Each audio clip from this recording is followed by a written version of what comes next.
Anseo agus muine ag seola ar cápéis policy model prontíise agus tréáil sa tír seo. Legamar rúnós córnadála I mí saoin se caite agus amid ag leanach leis an téime prontíise mar tá sé táhaach agus measamí gohfuil dulca cin déantas ó an rúna bhí agan agus coming to get these modal in our era. So I want to welcome you all here this morning as we launch our apprenticeship policy proposals, and they'll be emailed out to you concurrently with the press conference. We did have a motion in the Dáil on apprenticeships back in November, where we set out the range of issues that, as we see them in apprenticeships. We are glad to see since that motion a very strong emphasis, as we said, in the government's part. They seem to have woken up to apprenticeships and the opportunities that they offer since then. And we want to keep on the pressure and make sure that the whole area of apprenticeships is focused on and that there is significant changes made to it. Now, there's a number of difficulties that we've identified, a huge number of opportunities that we've identified as well with regard to apprenticeships. The most important one is whether Mammy and Daddy at home see this as a viable option or opportunity for their children. And we want to say wholeheartedly from Fianna Fáil's point of view, as we've always said, apprenticeships are a realistic option. And parents and young people need to know that they can be and are on the same level as degrees, and indeed in some cases master's degrees and potentially doctorates as well. It's on the same scale of qualification. So we need to get that message home, and I certainly appreciate the support of our media getting that message home as well, and in fairness they are. We identified a number of problems as well. The apprenticeship website here in Ireland didn't compare in any way to the UK one. Minister Halligan at the time actually promised to look into this, and there have been improvements to it.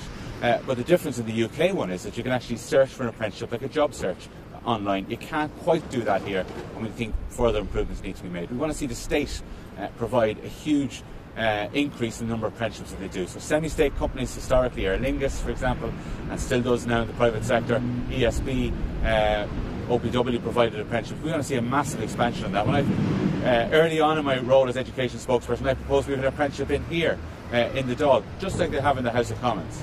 In the document we also propose that the tech companies be strongly encouraged to get involved in the apprenticeship system, just like they do in the UK. There's a lot of things happening with apprenticeships in the UK that actually can be copied quite easily here, and we're just getting around to it now, it seems, and we want to maintain the focus on apprenticeships, make sure they're a realistic opportunity and option for young people and indeed for all ages.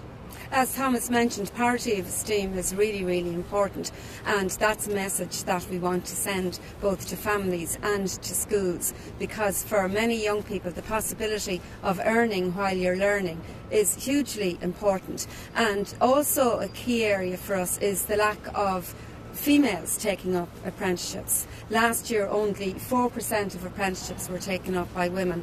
Having said that, it was only 2% the year before, so at least it is growing in the right direction. But that absolutely has to be an area of concern. At the end of the day, businesses really in Ireland drive the apprenticeship scheme, so once young people sign up to be on an apprenticeship scheme, they're pretty much guaranteed to have jobs.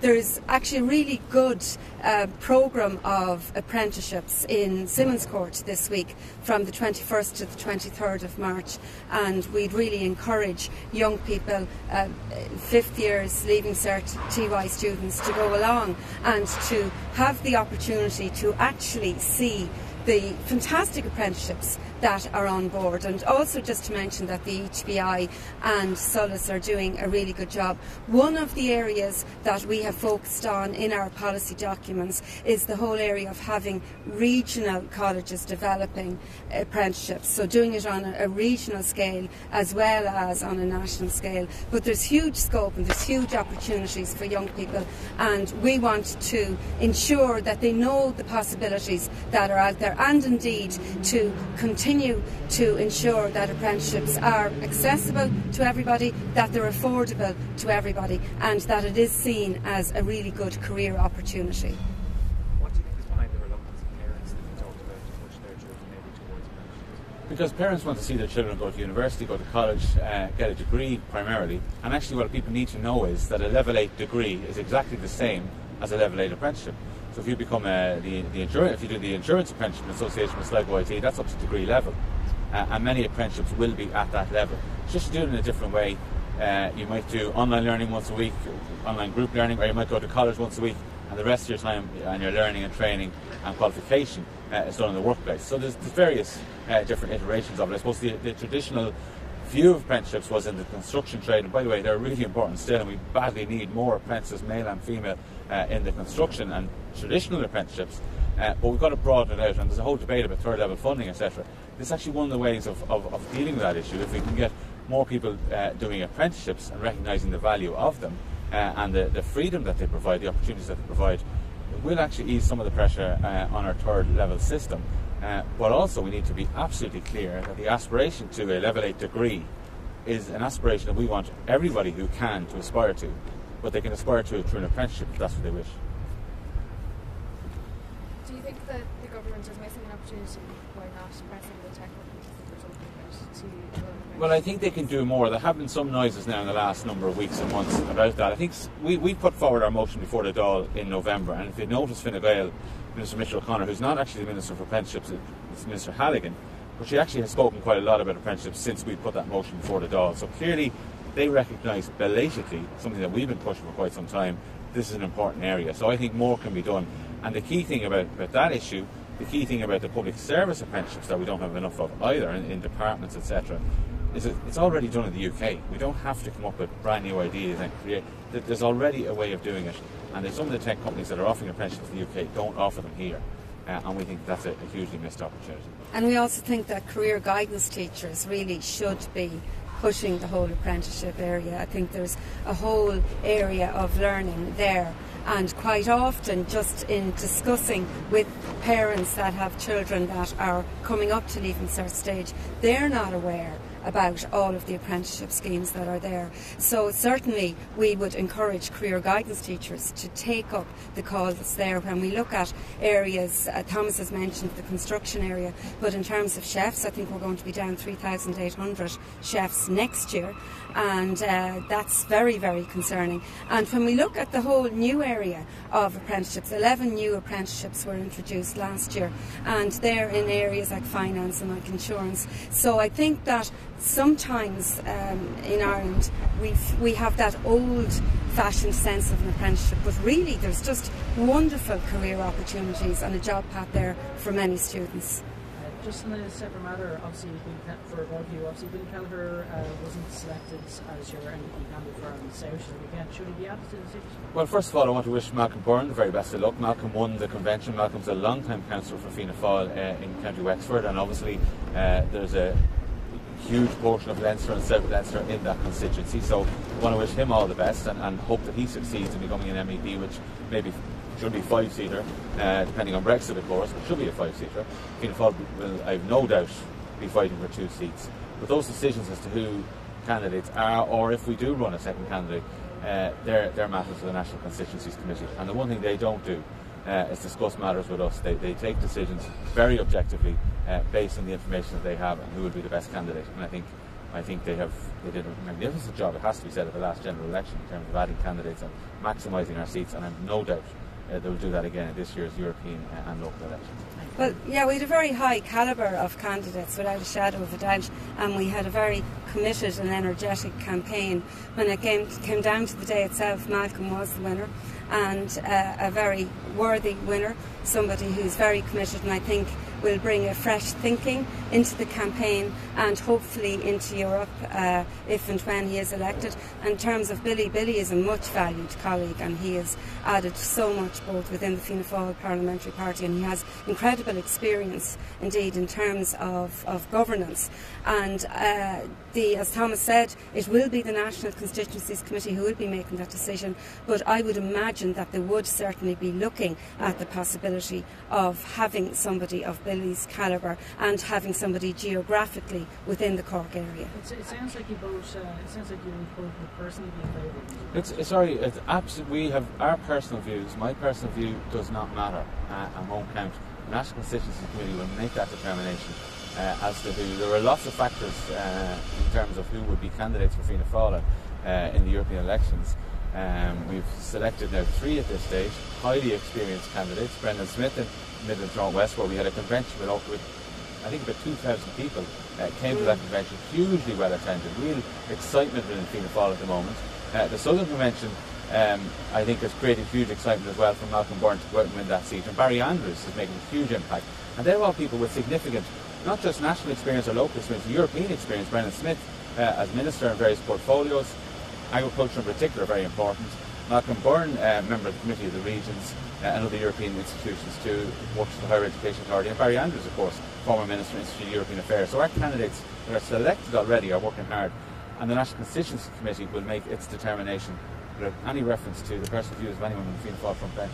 As things stand, there are no female candidates selected. Does Fianna Fáil have a woman problem? Well, I just said that the National Constituency Committee selects candidates on a number of factors, and that's exactly what I was implying.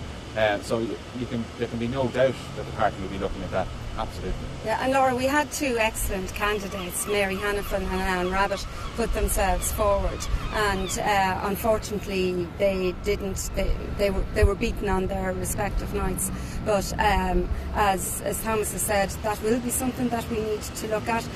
I would imagine that, you know, the whole European context sometimes for women, particularly those that are mothers, can be a difficulty, and that's why sometimes it can be difficult to get women to stand up to be candidates in European elections. But we certainly had two very fine candidates putting themselves forward in Mary and Anne, and I've no doubt by the time we have a complete ticket that hopefully we will have a woman. Can I just say, getting women to run wasn't a problem in Fine Gael a lot, so why is it that Fianna Fáil is at this point? look, that's With democracy. We have the same, say at local level, we don't have enough, and neither do Fine Gael. It's in fact, I think we're ahead of Fine Gael in terms of female candidates at local level. But what I would say is, and I think I can speak for the National Constituencies Committee when I say this, the door of Fianna Fáil is always open to female candidates, whether it's at European, local or indeed national level.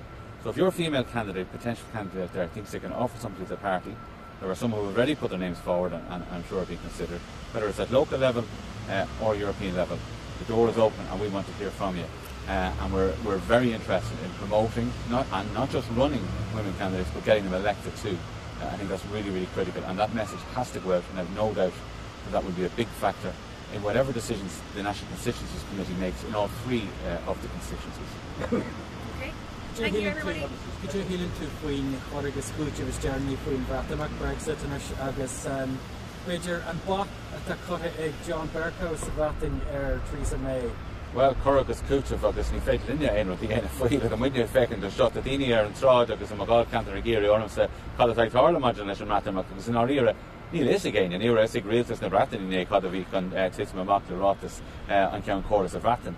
So, you know, tá crinú ar siúil faoi láir idir Donald Tusk meas go a tíise go brúnú sin freisin. So, ba muine ag tuairtaíocht an tír seo sa Europe, tá mu can leat a rá leis sin agus tá muine géirí las na tíre seo a corcan cin a chaimid bheith fáinach leis an ratan agus meas an hain má táid an ann aon chear a hort dóibh chaimid gach deis a hort don bhratan iad hain cear a hort iad hain agus an job a dhéanamh iad hain má féidirlíne aon rud a dhéanamh a dhéanaan a dhéanaan sé chur an éascacht ar an bro sé seo tá muine ar son é sin.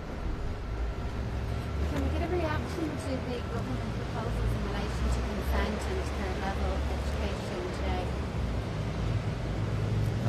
Can I come back to you very shortly in relation to that, because we were preparing for our apprenticeship document and I haven't had the time to look at those proposals. Or even just in relation to students and parents, just in relation to safety in third level? What I'd say is the Education Committee had a fantastic meeting on this issue, and some speakers came in from Trinity and from UCG, or NUI Galway, and there were some fantastic programmes in place in NUIG and in Trinity, and my idea certainly when this came before the committee and I asked the question was that those programmes I felt could be replicated in other universities. You know, they do require buy-in from staff and indeed from students, and once that happens, that's how they work. They don't work when someone central government level decides this is the way it has to happen. They work when there's buy-in, and certainly in terms of what the students and staff have done at Trinity and in NUIG, in my opinion, they were very worthwhile and very successful. As part of the research around what we were doing in the Education Committee, I actually attended some of the consent classes in Trinity just to see for myself how they were working, and I was incredibly impressed with them, and also impressed with the gender balance. There were 50% men and 50 older boys, I suppose, and 50% female, and I really felt that, you know, it was coming from the ground up, and that was really important. On International Women's Day, I did attend a conference that the National Women's Council had over in Liberty Hall in relation to the problems around sexual harassment, etc., within third level institutions, and it is a problem, it is an issue. So again, I haven't had the opportunity to look in detail at what the government has presented, but certainly from our findings in terms of the committee, a lot of work needs to be done in that area, and we will support any practical suggestions that are being made, but we will have to take the opportunity to take a look at them properly. Thank you.